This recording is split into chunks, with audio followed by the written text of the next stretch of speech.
प्रीतम दिल्ली से, राधा वल्लभ श्री हरिवंश। गुरुदेव, आपके चरणों में कोटि कोटि प्रणाम। गुरुदेव, यदि किसी व्यक्ति की मृत्यु हो जाती है तो उसका अगला जन्म हो जाता है या अपने कर्मानुसार किसी लोक को जाता है, तो महाराज जी फिर पितृ बनकर कैसे आते हैं? अगर कोई गलती हो जाए तो पितृ परेशान करते हैं, ये कैसे संभव है गुरुदेव? आप ये समझो, आप पितृ नाम दो, भूत नाम दो, कुछ भी नाम दो, अभी जो इनको बताया वो कर्म ही होता है। हमारा कर्म ही होता है, कोई हमको परेशान नहीं कर सकता। कोई देवता, कोई भूत, कोई प्रेत, कोई पितर, ये बात गांठ बांध लो, कोई तांत्रिक, कोई सिद्ध।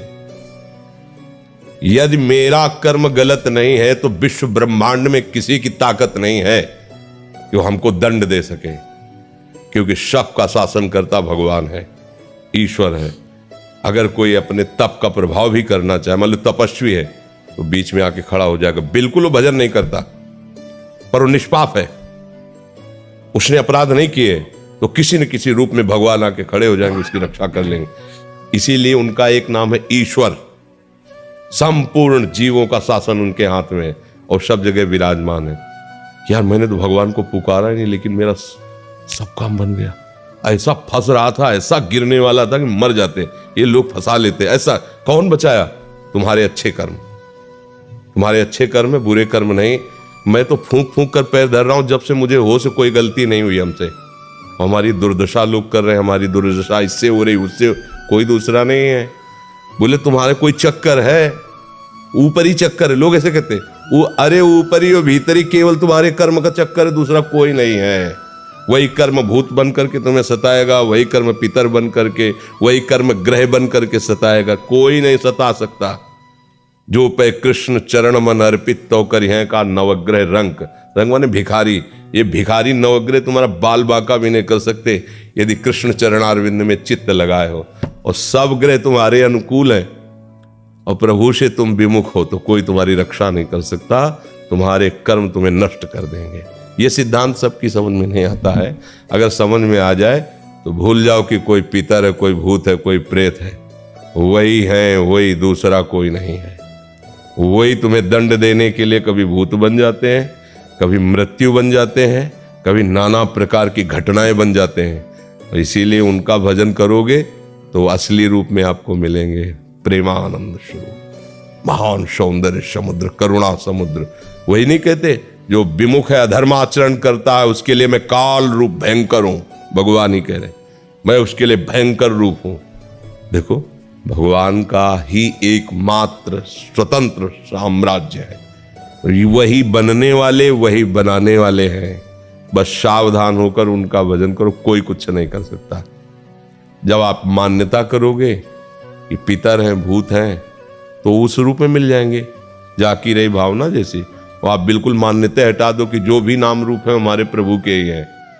हाँ, जो हमसे गलती हुई वो हम गलत हैं, हमसे पाप हुआ, हमसे अपराध हुआ, पर स्वामी हे नाथ आप कृपा करके क्षमा करो, कोई कुछ सता नहीं। देखो, किसी का अटैक जो होता है ना, हमारे तन पर होता है, हमारे मन पर होता है। देखो ना, मतलब कोई एक्सीडेंट हुआ तो तन पर हुआ, कोई ऊपरी चक्कर जिसे कहा जाता है वो मन पर होता है, भूतावेश, कोई भी आवेश मन पर। तो ये तन मन जब तक तुम अहंकार में हो तभी तक पीड़ा दे सकते हैं।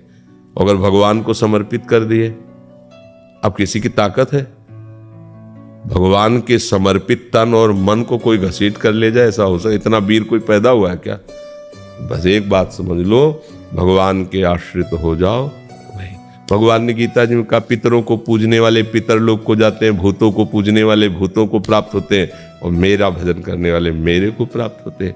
वही पितर बने, वही भूत बने, आप जिस भावना से उनको भजोगे वैसे ही आपको मिल जाएंगे। वही सब अपना विस्तार किए हुए हैं। ये बात समझ में आ जाएगी तो फिर बात, कोई परेशानी नहीं है। देखो, गंगा किनारे जब हम भ्रमण करते थे तो अब तो नियम लग गया कि आप लाश फेंक नहीं सकते। ये तो गांव के लोग जो है वहाँ जलाते नहीं थे। अब 10 कोस से आ रहे हैं 100 रखे हुए, कहाँ वहाँ लकड़ियों का? ऐसे ही गंगा नहाया और बालू बांधियो, गंगा में सकला दिया। तो सैकड़ों लाशें कुत्ते किनारे खाते थे, चीत चीत के खा रहे हैं। स्मशान है। कहीं हमको आज तक कोई परेशानी नहीं है। अकेले भ्रमण करते रहे, रात दिन गंगा जी का ही किनारा सेवन। बड़े बड़े हमको बंदूकधारी मिले, बैच जो बदमाशों के होते हैं। बस बहुत बातचीत की उन्होंने, हाँ ठीक है जाओ। पहले तो एक बार तो ऐसे मिले कि लोग कोहरा छाया हुआ था, ठंडी का समय एकदम, बुलाया 8-10 लोग लगभग ऐसे, और सब शराब पिए हुए, ऐसा लग रहा था उनकी चेष्टाओं से। कहाँ से हो, क्या हो, कैसे हो, पिए हुए, ऐसा लग रहा था उनकी चेष्टाओं से। कहाँ से हो, क्या हो, कैसे हो, यहाँ कैसे? तो उनका यही हमारा जीवन है, गंगा के किनारे ही। और भगवान देखने का जान दो, ये बाबा जी भजन करता है, बोले जाओ जाओ जाओ। सब में वही भगवान बैठा हुआ है। अगर मान लो प्रारब्ध होता पीटने का तो 10-5 लाख जूता करते, फिर हटा देते। प्रारब्ध शरीर का तो भोगना पड़ेगा, चाहे आप जितनी सुरक्षा में हो। जब प्रारब्ध, देखो प्रारब्ध बिगड़ जाए तो सुरक्षा वाला ही है, अंग रक्षक ही अंग भक्षक बन जाएगा। और प्रारब्ध अगर आपका सही, मतलब कर्म आपका सही है, तो मारने की नियत से, वो एक हमारे मौनी संत थे, वो गंगा किनारे काफी समय तक साथ ही रहे सेनपुर में। तो वो एक दिन घटना बता रहे थे कि हम किनारे किनारे भ्रमण कर रहे थे और वो मौन बोलते नहीं थे।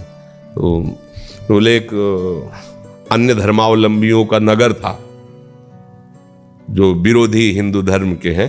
उनके मतलब कई लोग लड़के ऐसे मनोरंजन कर रहे, उन्होंने देखा बाबा जी और शाम का समय था, बोले चलो इसे मारा जाए। उनका मनोरंजन है, जब उनको पशु पक्षियों को काटने में कोई हिचक नहीं, तो बाबा जी काटने में क्या हो। तो बुलाया, और तो उन्होंने मन में सोच लिया कि अब हमारा हो सकता है आज अंतिम दिवस हो। बिल्कुल मौन शांत रहे, भगवान का एकदम तन्मयता पूर्वक ध्यान, हो सकता है ये लोग मार दें। संत सब बात में तैयार रहते हैं कि भगवान का पता नहीं क्या विधान है। तो एक ने कहा यार तुम मार नहीं सकते इसको, उन्हीं की आए सब उसी से, तुम मारोगे नहीं इसे। बोले क्यों, तुम्हारा रिश्तेदार लगता है? बोले तुम्हारा कुछ बिगाड़ा नहीं, कुछ बोल नहीं रहा तो तुम मारोगे क्यों? बोले हिंदू बाबा जी इसलिए मारेंगे। बोले मार के दिखाओ तुम। अब 2-3 इधर हो गए, 5-6 इधर हो गए, आपस में थप्पड़ चलने लगा, वो चले गए। बाबा जी चले गए, बाबा जी इसको देखा वो मालिक इतना सर्व, कोई सता नहीं सकता, कोई नहीं, त्रिभुवन में नहीं। इसीलिए देखो अपने लोग तो मानो पुरुष शरीर में बाबा जी हैं, स्त्री शरीर में राजमहलों में पली हुई मीरा जी। कोई आज तक ऐसा रिकॉर्ड नहीं कि किसी ने ऐसे छू पाया हो, आज तक नहीं। वो कई बार हमने गंगा यमुना बाई का चरित्र सुनाया है कि अकबर सम्राट का भांजा जो है ना, वो यहाँ का अधिकारी था आगरे का। वो यहाँ आया, देखा कि अब जो ब्रह्मचारिणी है पवित्र, तो उनका तेज और सौंदर्य का अलग ही होता है। वो देखकर लुभायमान हो गया और कहा जितना भी भेंट चाहिए इसको दो, हमारे मैल बोले भेंट वाली नहीं, ये तो प्रभु का भजन करने वाली भगवान की भक्ता है, ऐसा सोचिएगा भी नहीं। पर वो अन्य धर्मावलंबी भी था, उसको इस बात का महत्व भी नहीं था, क्योंकि राजमद था भाई, सम्राट पद पे उसका रिश्तेदार बैठा हो तो काहे को दबेगा। यहाँ का अधिकारी खुद है आगरा मंडल का वो। तो उसने 2 वैश्याओं को बुलाया और कहा किसी भी तरह इसको हमारे पास लाओ। बाई जी सीधी सादी थी, वो साधु बन करके आई, वो बातचीत ऐसे साजे से संत करते हैं, वो बहुत चतुर थी कैसे फंसाना है। 10-20 दिन लगातार आए और खूब भगवान की चर्चा सुनी, बड़ा ऐसा, और प्रणाम करके। और वो सरल हृदय, संत हृदय, विश्वास ही हमारा साधन है। हम लोग थोड़ी संशय करते हैं कि पता नहीं चल कर रहा है कि आप हाथ जोड़े तो लगा भगवान का निज जन है। वैसे ही 2 दिन फिर नहीं आई, तीसरे दिन फिर आई, तो स्वभाव बनता है कि भाई 2 दिन आप बीमार थी क्या, क्यों नहीं? तो उनका हमारे एक बहुत बड़े संत आए हैं, उनकी सेवा में हमारी तो इच्छा है आप भी दर्शन करें। तो उनका नहीं, हमें तो वृंदावन में प्रभु के दर्शन हमें के। बोले नहीं हमारी इच्छा है एक बार उन संत के उन्हें लगा कि चलो भाई संत दर्शन की कहे तो मथुरा कोई दूर थोड़ी है, चलो भाई कराती है, सखी है, रोज सत्संग में आती है हमसे।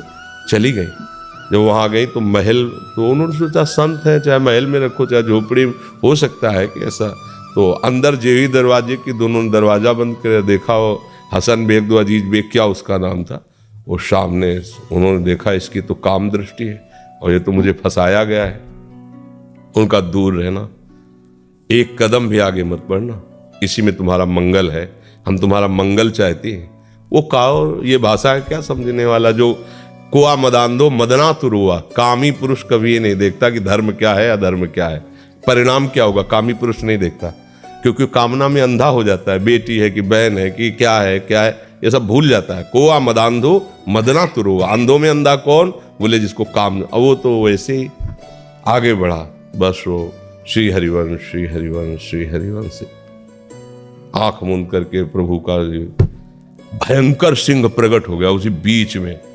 वो लिखा हुआ है रसिकल निवाल, पैजामा गीला हो गया, मूर्छित होके गिर पड़ा। और बाई जी का शरीर वृंदावन में, भगवान कर तुम बिना विमान के एक क्षण में वृंदावन में। उन्होंने आंख खोल के देखा अपनी कुटिया में बैठी, तो उन्हें कोई आश्चर्य नहीं हुआ, क्योंकि सर्वाश्चर्य में भगवान है। अरे यहां से साड़ी नहीं खत्म हो पाई, 10,000 के हाथियों का बल रखने वाला मूर्छित होके गिर गया यहां से द्रौपदी जी के। भगवान वस्त्र ही बन के विराज, भगवान भगवान है। बाद में चरणों में गिरा के बड़े एक भरोसा बस। तो कोई फिर, और ऐसे तो कितना कितना दुख है, आप देखो ना कि पूरा जीवन शांति, ये सब भूत ही तो लगे। अरे सबसे बड़े भूत ये पंचभूत, 5 भूत इनको नहीं कहते, ये पंचभूत है। यही हमें तो सब काम, कोई है मंत्र तंत्र इन पंचभूतों से हटा दे। देखो कितना हमें फंसा लिया पंचभूतों ने। ये 5 भूत है, ऐसा फंसा लिए कि बार बार जब से प्रभु से बिछुड़े इन्हीं भूतों के चक्कर में जन्म मरण हो रहा है हमारा। एक बार भगवान का आश्रय लेकर भजन करो, कोई तुम्हें, हरि स्मृति सर्व विपद विमोक्षणम, ये भगवान व्यास देव जी के वचन। हरि स्मरण समस्त विपत्ति, समस्त विपत्तियों से मुक्त करने की सामर्थ्य रखता है। बस ये कि हम लोग हरि स्मरण करें। राधा राधा राधा राधा राधे श्याम राधा वल्लभ श्री हरिवंश, राधा वल्लभ, इसी से मंगल है जी।